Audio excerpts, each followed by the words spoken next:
Hello everyone, আজকে আমরা periodic টেবিলের পর্যায় সারণীর প্রত্যেকটা এলিমেন্টের কাজ এবং ধর্ম সম্পর্কে জানবো। গত ভিডিওতে আমরা কি করেছিলাম, প্রত্যেকটা শ্রেণীর নাম এবং শ্রেণীর নাম দেওয়ার পেছনে কি কারণ ছিল এবং প্রত্যেকটা এলিমেন্টের কি পজিশন কিন্তু আমরা ম্যাজিক্যাল ট্রিকের মাধ্যমে কিন্তু বার করেছিলাম। তো যারা এখনও পর্যন্ত গত ভিডিওগুলো দেখোনি তারা সর্বপ্রথম গত ভিডিওগুলো দেখে নাও। আমি ডেসক্রিপশানে গত ভিডিওগুলোর লিঙ্ক দিয়ে দেবো।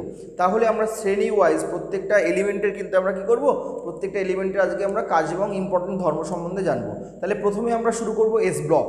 তো আমরা প্রত্যেকেই জানি যে এস ব্লকের মধ্যে কি 1 নম্বর এবং 2 নম্বর শ্রেণী পড়ে, 1 নম্বর এবং 2 নম্বর শ্রেণী পড়ে। এবং এই যে পিরিয়ডিক টেবিল রয়েছে, পিরিয়ডিক টেবিলের মধ্যে আমি বলে দিয়েছিলাম 118খানা মোট কী থাকে, এলিমেন্ট থাকে। 118খানার মধ্যে কী থাকে, 91খানা ধাতু থাকে, অধাতু থাকে 20খানা এবং ধাতু গল্প থাকে 7টা। মোট হয়ে গেল কত, 118টা। এই 7টার মধ্যে কি 7টা ধাতু গল্প রয়েছে, কি কি বোরন রয়েছে, সিলিকন রয়েছে, জার্মেনিয়াম রয়েছে, আর্সেনিক রয়েছে, অ্যান্টিমনি রয়েছে, টেরিলিয়াম, পোলোনিয়াম। ঠিক আছে, এই 7খানা কী রয়েছে, ধাতু গল্প রয়েছে। এবং এই ধাতু গল্পের বাদিকে রয়েছে ধাতু, ডান দিকে কী রয়েছে, অধাতু রয়েছে। তাহলে মোট এই 118খানা এলিমেন্ট রয়েছে। এই 118খানা এলিমেন্টের মধ্যে প্রায় প্রত্যেকটা এলিমেন্টেরই আমরা কি দেখবো, কাজ এবং ধর্ম সম্পর্কে জানবো। তাহলে প্রথমে শুরু করি এস ব্লক দিয়ে। তো এস ব্লক মেনলি 1 এবং 2 নম্বর শ্রেণীকে কী বলা হয়, এস ব্লক বলা হয়। 1 এবং 2 নম্বর শ্রেণীকে দেখতে পাচ্ছি। তো 1 এবং 2 নম্বর শ্রেণীকে কী বলা হয়, এস ব্লক বলা হয়। মেনলি এস ব্লকের মৌলগুলো কী হয়, ক্ষার ধাতু হয়। এরা খুব নরম হয়, নমনীয় হয় এবং প্রচুর ক্রিয়াশীল হয়, এটা মাথায় রাখতে হবে। তাহলে কি বললাম, এটা খুব ক্রিয়াশীল হয়, নরম হয়, তাই তো।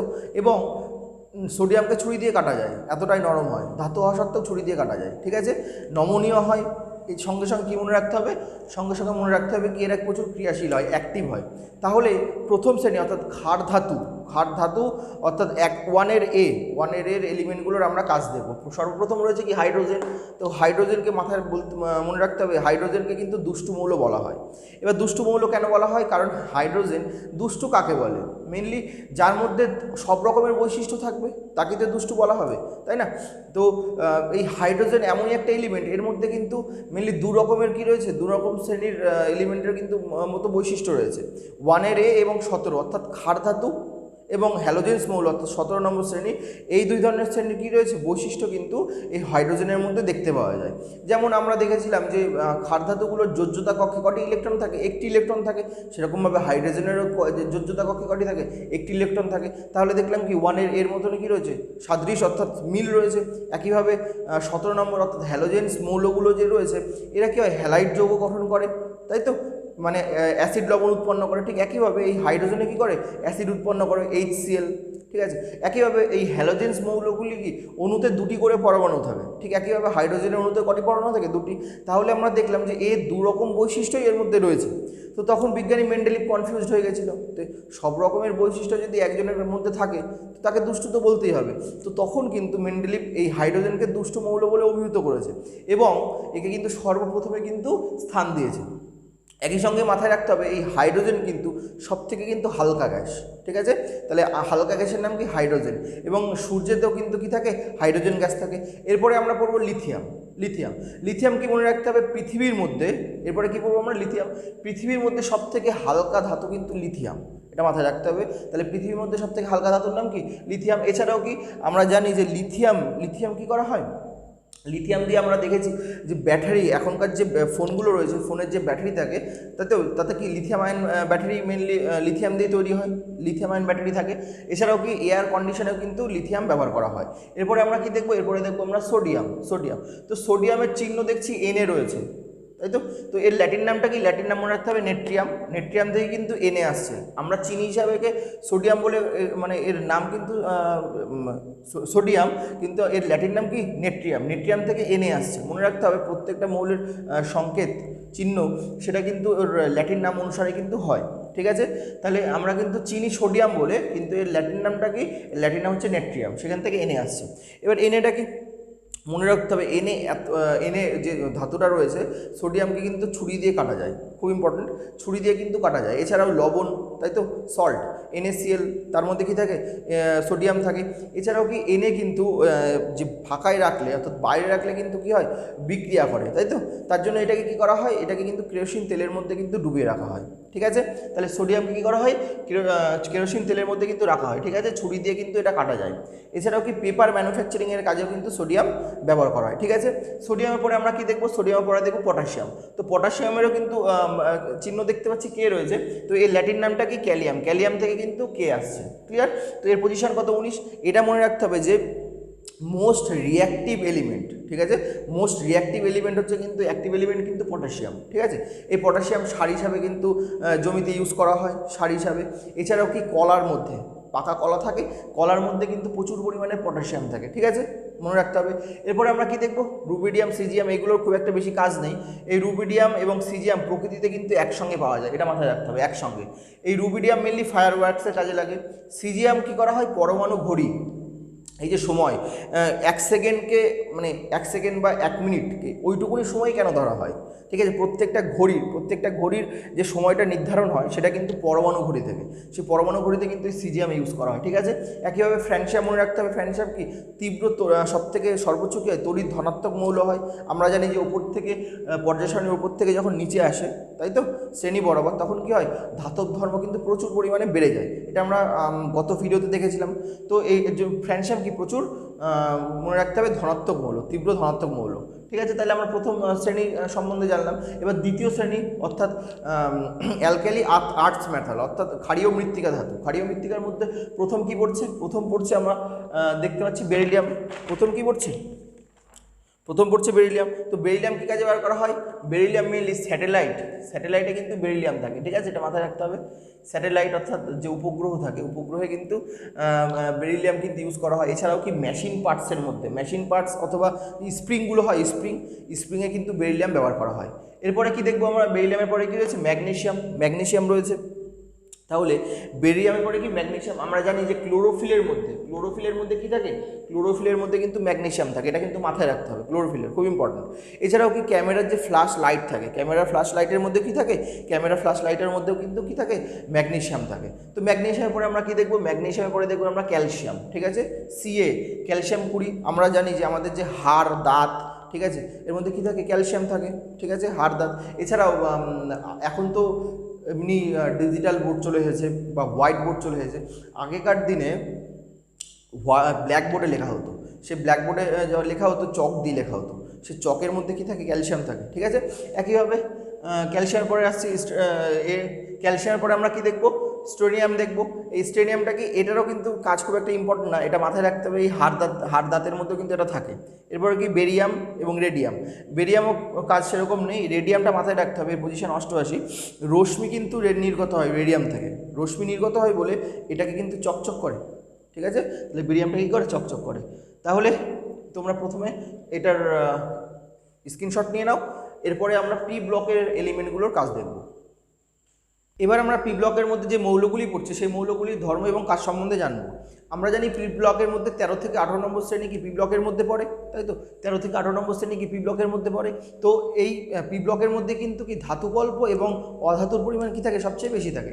তো আমরা জানি যে 7খানা ধাতুকল্প রয়েছে, সেই 7খানা ধাতুকল্প কি রয়েছে, এই পি ব্লকের মধ্যে কিন্তু রয়েছে। সেই 7খানা ধাতুকল্প কি না, boron, silicon, germanium, arsenic, antimony, polonium, tellurium, polonium. ঠিক আছে, boron, silicon, germanium, arsenic, antimony, tellurium, polonium. ঠিক আছে, তাহলে এই যে 7খানা এলিমেন্ট রয়েছে, 7খানা এলিমেন্ট কি ধাতুকল্প বা মেটালয়েডস, এটা মাথায় রাখতে হবে। তো এরপরে আমরা দেখবো যে 13 নম্বর শ্রেণী থেকে আমরা শুরু করব। ঠিক আছে, তো 13 নম্বর শুরুতে প্রথমে কি রয়েছে, বোরন রয়েছে। তো বোরন কী কাজে ব্যবহার করা হয়, বোরন আমরা জানি ফুলকপির যে সাদা রঙটা হয় সেটা কিন্তু এই বোরনের কারণে কিন্তু হয়, ফুলকপিতে সাদা রঙ হয়। তাহলে ফুলকপিতে কী থাকে, বোরন থাকে। ফুলকপি ছাড়াও কি, এছাড়াও কি সাবান তৈরি করতে গেলে এবং সাবান তৈরি করতে কী করা হয়, বোরন ব্যবহার করা হয় সাবান তৈরি করতে। এছাড়াও কি গ্লাস তৈরি করতে বোরন ব্যবহার করা হয়, কাঁচ তৈরি করতে ব্যবহার করা হয়। এরপরে আমরা দেখবো অ্যালুমিনিয়াম আমরা জানি কি তড়িৎ পরিবাহী হিসেবে কাজ করে, তাই তো অ্যালুমিনিয়ামের মধ্যে কী করে, কারেন্ট ফ্লো হয় অ্যালুমিনিয়াম। এছাড়াও অ্যালুমিনিয়াম হচ্ছে কি উভধর্মী অক্সাইড, মেনলি এর যে অ্যালুমিনিয়াম অক্সাইড রয়েছে সেটা কি উভধর্মী হয়। এছাড়াও এই অ্যালুমিনিয়াম আমাদের হচ্ছে কি যে কোনো খাবারের ওপরে যে আস্তরণ দেওয়া হয়, মেনলি ধরে নিতে পারি লাড্ডু, তাই তো বড় বড় মিষ্টির দোকানে কিন্তু মিষ্টির নিচে যে আস্তরণটা থাকে, ঠিক আছে, সেই আস্তরণ কি মেনলি হলদিরামের যে থাকে লাড্ডু থাকে, সেই লাড্ডুর উপরে কিন্তু কি থাকে, এই অ্যালুমিনিয়ামের কিন্তু আস্তরণ থাকে। এবং অ্যালুমিনিয়াম থেকে আর একটা খুব ইম্পর্টেন্ট কোশ্চেন, সেটা হচ্ছে গিয়ে most abundant metal in earth crust, মানে আমাদের পৃথিবী পৃষ্ঠে সবথেকে কোন ধাতুর পরিমাণ বেশি? না অ্যালুমিনিয়ামের কিন্তু পরিমাণ বেশি। ঠিক আছে, এরপরে আমরা পড়বো গ্যালিয়াম। ঠিক আছে, গ্যালিয়াম, এই গ্যালিয়ামের প্রোটন সংখ্যা কত? না 31। এই গ্যালিয়াম আমরা কি দেখলাম? এই গ্যালিয়াম মনে রাখতে হবে মেনলি কী করা হয় না থার্মোমিটারে কিন্তু ব্যবহার করা হয়। ঠিক আছে, তাহলে গ্যালিয়াম কী করা হয়? থার্মোমিটারে ব্যবহার করা হয়। এছাড়াও অনেক এলিমেন্ট রয়েছে, এগুলো কিন্তু ইম্পর্টেন্ট না, জানার দরকার নেই। এরপরে আমরা দেখবো যে 14 নম্বর শ্রেণীতে কি না প্রথমে শুরু হচ্ছে কার্বন থেকে, তাই তো? কার্বন থেকে শুরু হচ্ছে। তো কার্বন আমরা জানি যে হিরের মধ্যে কি থাকে? হিরে কিন্তু কার্বন থেকেই তৈরি হয়, তাই তো? হিরে, চারকোল এগুলোর মধ্যে কার্বন থাকে। এছাড়াও কার্বন শৃঙ্খল তৈরি করতে কার্বন প্রয়োজন, তাই তো? কার্বন শৃঙ্খলে জৈব রসায়নে আমরা দেখব কার্বন শৃঙ্খল। ঠিক আছে, তা কার্বন শৃঙ্খলে কী রয়েছে? কার্বন রয়েছে। ঠিক আছে, তারপরে কি এছাড়াও কি বললাম? মেনলি কার্বন মনে রাখতে হবে যে এটা কি না এটা হিরে এবং চারকোলের মধ্যে থাকে। এছাড়াও যে কোনো এলিমেন্টের পারমাণবিক গুরুত্ব, ঠিক আছে, তুলনা করা হয় কিন্তু কার্বনের সঙ্গে, এটা মাথায় রাখতে হবে। তাহলে যে কোনো মৌলের পারমাণবিক গুরুত্ব কিসের সঙ্গে তুলনা করা হয়? না কার্বনের সঙ্গে। ঠিক আছে, এছাড়াও পৃথিবীর বয়স নির্ণয়ে কিন্তু কার্বনের আইসোটোপ কিন্তু ব্যবহার করা হয়। আমরা জানি C14 কার্বনের অর্থাৎ পরমাণুর বয়স, এবং এছাড়াও জীবাশ্মের কিন্তু বয়স নির্ধারণ করার জন্য কিন্তু কার্বন ব্যবহার করা হয়। ঠিক আছে, এরপরে আমরা দেখব সিলিকন, তাই তো? সিলিকনকে আমরা জানি অর্ধপরিবাহী এবং ধাতুকল্পের মধ্যে পড়ছিল অর্ধপরিবাহী।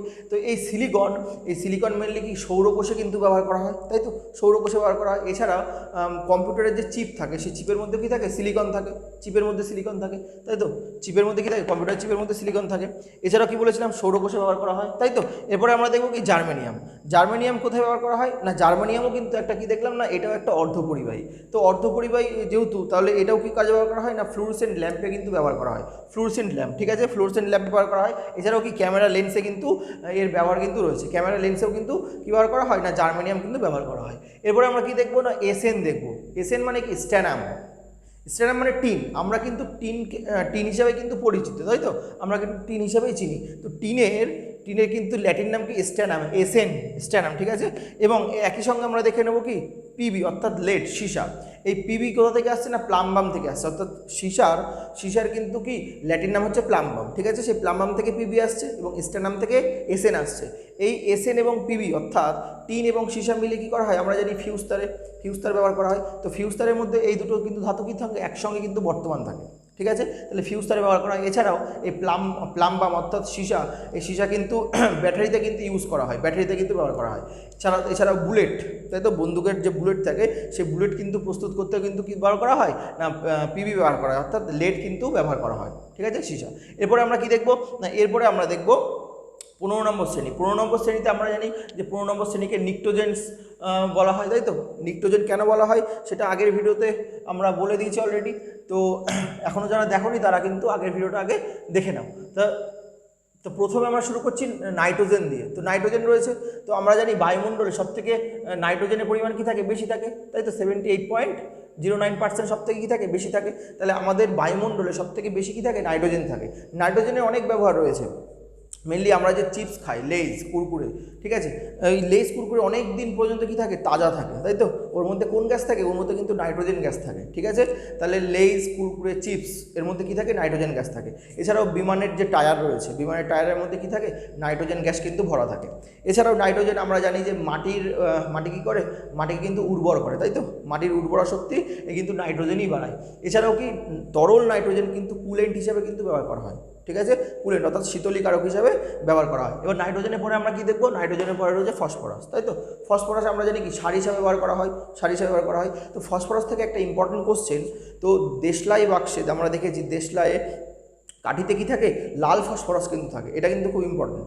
তো দেশলাই কাঠিতে যে ফসফরাস ইউজ করা হয় সেটা কি না লাল ফসফরাস ইউজ করা হয়। এছাড়াও কি বেকিং পাউডার কিন্তু প্রস্তুতিতেও কী করা হয়? না ফসফরাস কিন্তু বেকিং পাউডার প্রস্তুতিতেও কিন্তু ব্যবহার করা হয়। এরপরে আমরা দেখবো যে আর্সেনিক অর্থাৎ এএস কি দেখলাম না? আর্সেনিক একটা কি দেখলাম আমরা? যে একটা ধাতুকল্প দেখলাম, তাই তো? ধাতুকল্প আর্সেনিক। এই আর্সেনিক কিন্তু বিষ তৈরি করতে, পয়জন তৈরি করতে কিন্তু ব্যবহার করা হয়, বিষ। এছাড়াও এই আর্সেনিক থেকে কিন্তু একটা রোগও হয়, তাই তো? আমাদের কী রোগ হয়? আমাদের কিন্তু ব্ল্যাক ফুট ডিজিজ হয় এই আর্সেনিক থেকে। এই আর্সেনিকের পরে আমরা কি দেখবো? এই আর্সেনিকের পরে আমরা দেখবো এসবি অর্থাৎ আমরা দেখবো অ্যান্টিমনি। তো আমরা অ্যান্টিমনি নামে কিন্তু পরিচিত, কিন্তু এর ল্যাটিন নামটা কি? এর ল্যাটিন নাম কিন্তু স্ট্যাবিয়াম, এটা মাথায় রাখতে হবে। স্ট্যাবিয়াম থেকে কিন্তু এসবি আসছে, ঠিক আছে? তো এটার নাম কি? অ্যান্টিমনি, ডাক নাম। এর ল্যাটিন নাম স্টেবিয়াম। তো এই অ্যান্টিমনি কী কাজে ব্যবহার করে, এটাও একটা ধাতু গল্প, এটা কি ফ্লেম রিটার্ডেন্ট করার জন্য কিন্তু ব্যবহার করা হয়। এরপরে আমরা কি দেখব, এরপরে আমরা দেখব বিসমাথ। বিসমাথ কিন্তু বিসমাথ মেনলি মনে রাখতে হবে, চুম্বক ক্ষেত্রে কিন্তু এই বিসমাথকে রাখলে এর কিন্তু রোধ বেড়ে যায়, ঠিক আছে। রেজিস্ট্যান্স থেকে এটা কিন্তু খুব একটা ইম্পর্টেন্ট কোশ্চেন, যে কোন ধাতুকে চুম্বক ক্ষেত্রে রাখলে কিন্তু রোধ বেড়ে যায়, ঠিক আছে। মনে রাখতে হবে বিসমাথকে কিন্তু চুম্বক ক্ষেত্রে রাখলে কী করা হয়, রোধ বেড়ে যায়। এরপরে আমরা দেখব কি, এরপরে আমরা দেখব 16 নম্বর শ্রেণীকে আমরা জানি চ্যালকোজেন শ্রেণী বলা হয়, তাই তো। 16 নম্বর শুরু হচ্ছে কি থেকে, ও থেকে শুরু হচ্ছে, অক্সিজেন থেকে। তো আমরা প্রত্যেকেই জানি অক্সিজেন যে কোনো জিনিস জ্বলতে কিন্তু অক্সিজেন সাহায্য করে, এবং প্রত্যেকটা জীব, তাই তো, প্রত্যেকটা জীব কী করে, শ্বসন ক্রিয়ার জন্য কী করে, অক্সিজেন প্রয়োজন হয়, তাই তো। শ্বসন ক্রিয়ার জন্য কী করা হয়, অক্সিজেন প্রয়োজন হয়, এটা মাথায় রাখতে হবে। হিউম্যান অর্থাৎ মানুষের ক্ষেত্রেও এটা হয়, মানুষের ক্ষেত্রেও প্রয়োজন, আমরা প্রত্যেকে জানি, প্রত্যেকটা জীবের ক্ষেত্রে প্রয়োজন। এছাড়াও কি না, জলের মধ্যে কী থাকে, অক্সিজেন থাকে, তাই তো। জল এবং অক্সিজেন এই দুটো কিন্তু আমাদের কিন্তু বেঁচে থাকার কিন্তু মেন সোর্স। তো এই দুটোর মধ্যে কী থাকে, অক্সিজেন কিন্তু থাকে, ঠিক আছে। এরপরে কী রয়েছে না, সালফার রয়েছে। মেনলি বিস্ফোরক প্রস্তুতিতে কিন্তু সালফার ব্যবহার করা হয়। এছাড়াও গন্ধক সুরার মধ্যে কী থাকে, সালফার থাকে, তাই তো। সালফার সার হিসাবেও কিন্তু ব্যবহার করা হয়, সার হিসাবে ব্যবহার করা হয়। এছাড়া এটা মাথায় রাখতে হবে, মেয়েদের বলা ভুল হবে, ছেলে মেয়ে উভয় করে চুল স্ট্রেট করে। এখন কি বলবো, নতুন একটা এডিশান চলে হয়েছে, প্রত্যেকেই হেয়ার স্ট্রেট করছে, মেনলি মেয়েরাই বেশি করে এই চুল, মানে হেয়ারটি স্ট্রেট করে। এই হেয়ার স্ট্রেটের জন্য কি প্রয়োজন না, সালফার প্রয়োজন, ঠিক আছে। তাহলে মেয়েরা যখন চুল স্ট্রেট করে, ওর মধ্যে কী দেয়, সালফার দেয় কিন্তু, ঠিক আছে। এরপর আমরা কি দেখবো না, সেরিলিয়াম দেখবো। এই সেরিলিয়ামও কিন্তু একটা রেজিস্ট্যান্সের একটা কোশ্চেন আছে, অর্থাৎ রোধ থেকে। এই সেরিলিয়াম একটা ধাতু, এই ধাতুর ওপর যদি আলো পড়ে তাহলে কিন্তু এর রোধ কিন্তু কমে যায়, ঠিক আছে। আলো পড়লে কী হবে, রোধ কমে যায়। সবথেকে অন্ধকারে কিন্তু এই ধাতুর রোধ সবথেকে বেশি থাকে, ঠিক আছে। তাহলে কোশ্চেন আসতে পারে, কোন ধাতুর ওপর আলো পড়লে সেই ধাতুর রোধ কমে যায়, কী হবে তাহলে, সেরিলিয়াম। এবার আমরা কি পড়বো, টেরিলিয়াম পড়বো। টেরিলিয়াম আমরা আগেই দেখেছিলাম, টেরিলিয়াম কিন্তু একটা ধাতু গল্প, তাই তো। তো অর্ধপরিবাহী, তো এইটা অর্ধপরিবাহী হিসেবে ব্যবহার করা হয়। এছাড়াও কী করবো, এরপরে আমরা পোলোনিয়াম করবো। পোলোনিয়াম আমরা দেখেছিলাম কি, এটাও একটা অর্ধপরিবাহী। মেনলি ফটোগ্রাফিক প্লেটে কিন্তু কী ব্যবহার করা হয়, পোলোনিয়াম কিন্তু ব্যবহার করা হয়। তাহলে আমরা 13 দেখলাম, 14 দেখলাম, 15 দেখলাম, 16 দেখলাম। এবার আমরা দেখবো 17 নম্বর শ্রেণী। মেনলি 17 নম্বর শ্রেণীকে আমরা কি বলা হয়, 17 নম্বর শ্রেণীকে হ্যালোজেন্স মৌল বলা হয়, তাই তো, হ্যালোজেন্স মৌল বলা হয়। তো হ্যালোজেন্স মৌল এর মধ্যে কী পড়ে, ফ্লুরিন, ক্লোরিন, ব্রোমিন, আয়োডিন, তাই তো, স্ট্যানিন, এগুলো পড়ে। তো প্রথমে আমরা দেখব ফ্লুরিন। তো মেনলি ফ্লুরিন আমাদের কিন্তু দাঁত খারাপ হয় ফ্লুরিনের জন্য, এই জন্য টুথপেস্টে কী ব্যবহার করা হয়, ফ্লুরিন ব্যবহার করা হয়। এবং ফ্লুরিনকে সবথেকে তীব্র তড়িৎ ঋণাত্মক মৌল কি, ফ্লুরিন, ঠিক আছে। এরপরে আমরা দেখব ক্লোরিনটা কী কাজে ব্যবহার করা হয়, মনে রাখতে হবে কীটনাশক হিসাবে কিন্তু, মেনলি কীটনাশক হিসাবে ক্লোরিন ব্যবহার করা হয়। এছাড়াও যে কোনো জিনিস পরিষ্কার করতে গেলে, ঠিক আছে, ওয়াটার পিউরিফায়ার করতে গেলে কিন্তু কি ক্লোরিন ব্যবহার করা হয়। আমরা জানি ক্লোরিনেশন পদ্ধতিতে কী করা হয়, জলকে পরিশোধন করা হয়, অর্থাৎ পরিষ্কার করা হয়, পিউরিফায়ার করা হয়, তাই তো। তাহলে জল পিউরিফায়ার করতে, তারপরে ব্লিচিং পাউডার প্রস্তুতিতে কিন্তু ব্যবহার করা হয়। এবং এখান থেকে একটা মোস্ট ইম্পর্টেন্ট কোশ্চেন, একটা ইলেকট্রনকে আকর্ষণ করার কিন্তু সবথেকে প্রবণতা বেশি থাকে কিন্তু ক্লোরিনের, ঠিক আছে, সিঙ্গেল ইলেকট্রনকে, এটা মাথায় রাখতে হবে, ক্লোরিন। এরপরে আমরা দেখব ব্রোমিন। আমরা জানি যে রুম টেম্পারেচারে ব্রোমিন কী অবস্থায় থাকে, তরল অবস্থায় থাকে। তাহলে একটি অধাতু যেটা কি তরল অবস্থায় রয়েছে সেটা কি, ব্রোমিন, ঠিক আছে, এটা মাথায় রাখতে হবে। এছাড়াও এটা কিন্তু কীটনাশক হিসাবে কিন্তু ব্যবহার করা হয়। ব্রোমিনের পরে আমরা কি দেখবো না, আয়োডিন দেখব। এই আয়োডিন আমরা জানি, আয়োডিনের অভাবে কী রোগ হয়, গলগণ্ড রোগ হয়। আয়োডিনের অভাবে কী রোগ হয়, গলগণ্ড রোগ হয়। তো মেডিসিন প্রস্তুতিতে আয়োডিন ব্যবহার করা হয়। এছাড়াও এটা মাথায় রাখতে হবে যে আয়োডিন অক্সিডাইজিং এবং কি রিডাকশন কি একটা এজেন্ট, ঠিক আছে, এটা মাথায় রাখতে হবে। এরপরে দেখব কি, এস্টানিক। যতগুলো হ্যালোজেন্স মৌল রয়েছে, ফ্লুরিন, ক্লোরিন, ব্রোমিন, আয়োডিন, ঠিক আছে, এদের মধ্যে সবথেকে, এই হ্যালোজেন্সগুলোর মধ্যে সবথেকে কিন্তু রিঅ্যাক্টিভ এলিমেন্ট কিন্তু সবথেকে বেশি কে না, এস্টানিন, ঠিক আছে, হ্যালোজেন্সগুলোর মধ্যে। তাহলে আমরা কি 13 থেকে আমরা 17 নম্বর শ্রেণী পর্যন্ত দেখে নিলাম। এবার আমরা 18 নম্বর শ্রেণী এবং ডি গ্রুপ আমরা একসঙ্গে দেখে নেব, ঠিক আছে। তোমরা এর একটা স্ক্রিনশট তুলে নাও, তোমরা তুলে নাও প্রত্যেকে। এবার আমরা 18 নম্বর শ্রেণী দেখব। তো 18 নম্বর শ্রেণীকে বলা হয় কি নিষ্ক্রিয় গ্যাস বলা হয়, আমরা জানি নোবেল গ্যাস বলা হয়। তো 18 নম্বর শ্রেণীর মৌলগুলি হিলিয়াম ছাড়া প্রত্যেকটা মৌলের যোজ্যতা কক্ষে কটি ইলেকট্রন থাকে? 8টি করে ইলেকট্রন থাকে, আমরা জানি 8টি করে ইলেকট্রন থাকে। এরা কি হয় বায়ুমণ্ডলে কিন্তু খুব সুস্থিরভাবে থাকে, এরা কিন্তু একা থাকতেই পছন্দ করে। কিন্তু এদের মধ্যে কি থাকে একটা কিন্তু ব্যতিক্রম আছে, ঠিক আছে, একটা ব্যতিক্রম আছে সেটা বলছি। যাই হোক, তো 18 নম্বর যে শ্রেণীটা রয়েছে অর্থাৎ গ্রুপ রয়েছে, 18 নম্বর গ্রুপে কি সর্বপ্রথমে কী রয়েছে? হিলিয়াম রয়েছে। তো হিলিয়াম মনে রাখতে হবে নিষ্ক্রিয় গ্যাসগুলির মধ্যে সবথেকে হালকা গ্যাস কিন্তু হিলিয়াম, ঠিক আছে।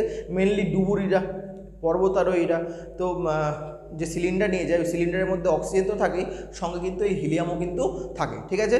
এই হিলিয়াম কিন্তু থাকে, এটা মাথায় রাখতে হবে। এছাড়াও কি বেলুন, গ্যাস বেলুনের মধ্যে কি থাকে? হিলিয়াম থাকে, গ্যাস বেলুনের মধ্যে হিলিয়াম থাকে। তাহলে আমরা দেখলাম কি ডুবুরিরা, পর্বতারোহীরা, আরোহীরা ব্যবহার করে, তাই তো। বেলুনসের মধ্যে কি থাকে? এছাড়াও রকেট ফুয়েলের মধ্যেও কিন্তু এই হিলিয়াম থাকে। এরপরে আমরা দেখব কি নিয়ন, ঠিক আছে। এই নিয়ন কিন্তু রঙিন আলো কিন্তু প্রদর্শন করে নিয়ন, ঠিক আছে। তো মেনলি টেস্টারের মধ্যে যে গ্যাসটা থাকে সেটা কিন্তু নিয়ন গ্যাস। এছাড়াও কি রঙিন আলো যেহেতু দেখায় সেহেতু লেজারে কিন্তু ব্যবহার করা হয়, লেজারে কিন্তু এই নিয়ন ব্যবহার করা হয়। এছাড়াও এখনকার দিনে বড় বড় রেস্টুরেন্ট রয়েছে, লজ রয়েছে, তো লজের যে নেম প্লেট থাকে, ঠিক আছে, লজ অথবা রেস্টুরেন্টের, তো নেম প্লেটে যে আলো যেটা যে গ্যাস ব্যবহার করা হয় অর্থাৎ যে লাইট ব্যবহার করা হয় ওই লাইটের ভেতরে যে গ্যাস থাকে সেটা কিন্তু কি এই নিয়ন গ্যাস থাকে, ঠিক আছে। এরপরে আমরা দেখব আর্গন। মনে রাখতে হবে আর্গন কিন্তু সবথেকে বেশি পরিমাণে থাকে আমাদের এই যে ছখানা যে রয়েছে, ছখানা যে নোবেল গ্যাস রয়েছে, এই নোবেল গ্যাসগুলোর মধ্যে সবথেকে বেশি থাকে কিন্তু আর্গন। আর মেনলি আমাদের যে ইলেকট্রিক বাল্ব রয়েছে, ইলেকট্রিক বাল্বের মধ্যে কী থাকে? কিন্তু আর্গন থাকে, ঠিক আছে। তাহলে আর্গন কোথায় থাকে? ইলেকট্রিক বাল্বের মধ্যে থাকে। এবার আমরা দেখব ক্রিপ্টন। এই ক্রিপ্টনে কিন্তু খুব একটা বেশি ব্যবহার নেই। এই ক্রিপ্টন মেনলি কী কাজে ব্যবহার করা হয় না? ক্রিপ্টন কিন্তু ফ্ল্যাশ ফটোগ্রাফিতে কিন্তু ব্যবহার করা হয়, ফ্ল্যাশ ফটোগ্রাফিতে, ঠিক আছে। এরপরে আমরা দেখব জেনন। তো জেনন মেনলি বলছিলাম যে ব্যতিক্রম, তাই তো। সবাই কিন্তু সুস্থির, শুধুমাত্র এই জেনন কিন্তু কি মিক্সড হিসাবে থাকে, ঠিক আছে।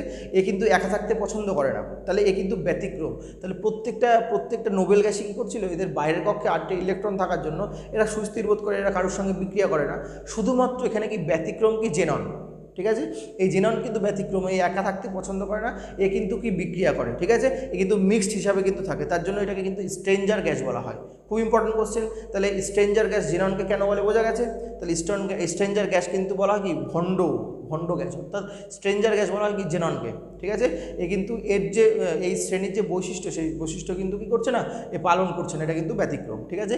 এই জেনন কিন্তু কিসে ব্যবহার করা হয় না? হেডলাইটে কিন্তু ব্যবহার করা হয়, মাথায় রাখতে হবে। হেডলাইটে, গাড়ির যে হেডলাইট থাকে ওই হেডলাইটের মধ্যে যে গ্যাস ব্যবহার করা হয় সেটা কি না জেনন ব্যবহার করা হয়। এবার আমরা পড়ব রেডন, আরএন, তাই তো।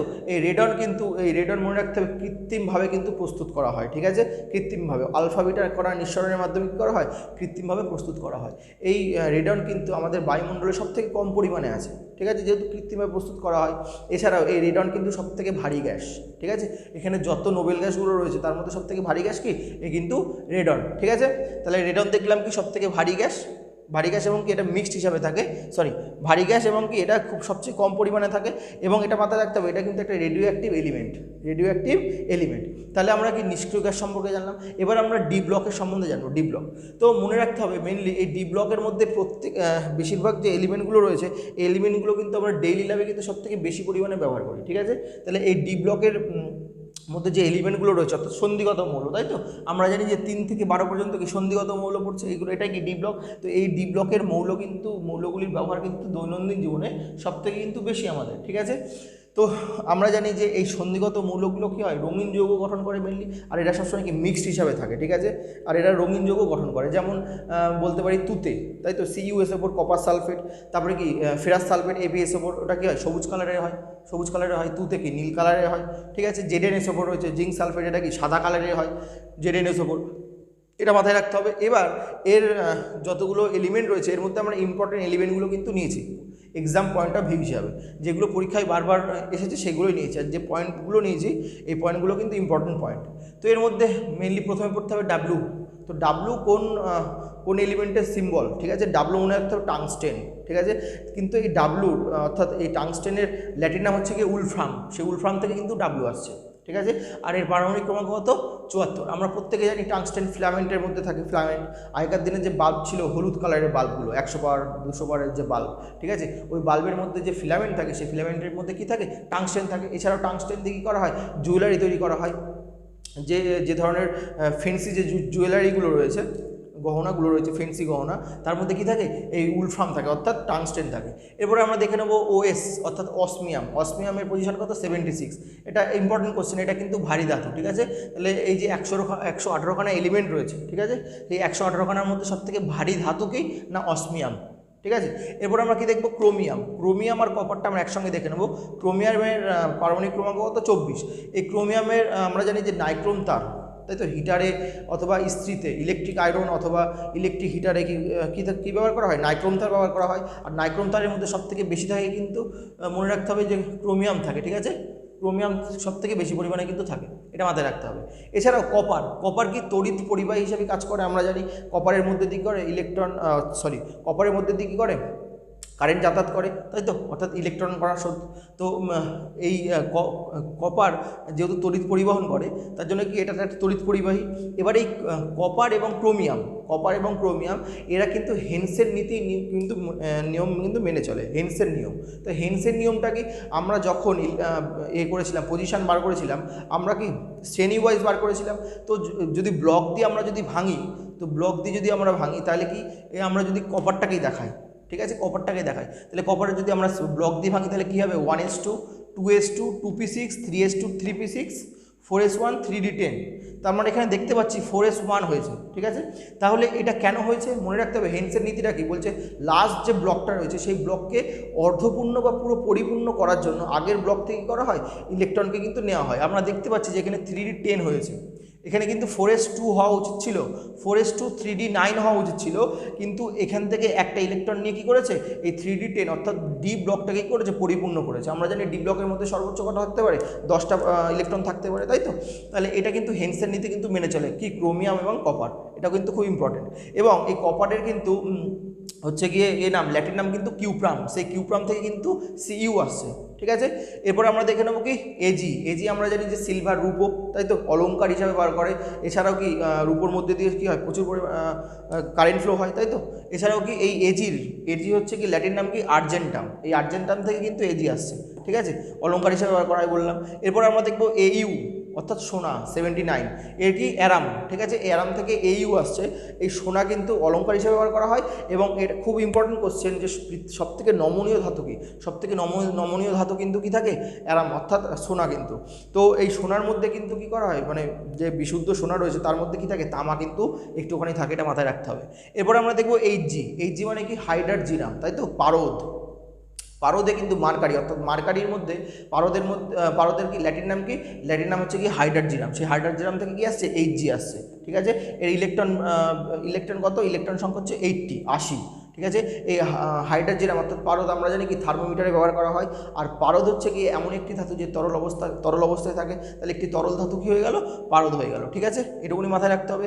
এবার ব্লক এফ, এই ব্লকের কাজ সেরকম নেই। মেনলি এই ইউরেনিয়াম, থোরিয়াম, প্লুটোনিয়াম এগুলো যারা রয়েছে এগুলো কি? তেজস্ক্রিয় পদার্থ, তাই তো। বিস্ফোরক হিসাবে কিন্তু কি ব্যবহার করা হয়, তাই তো।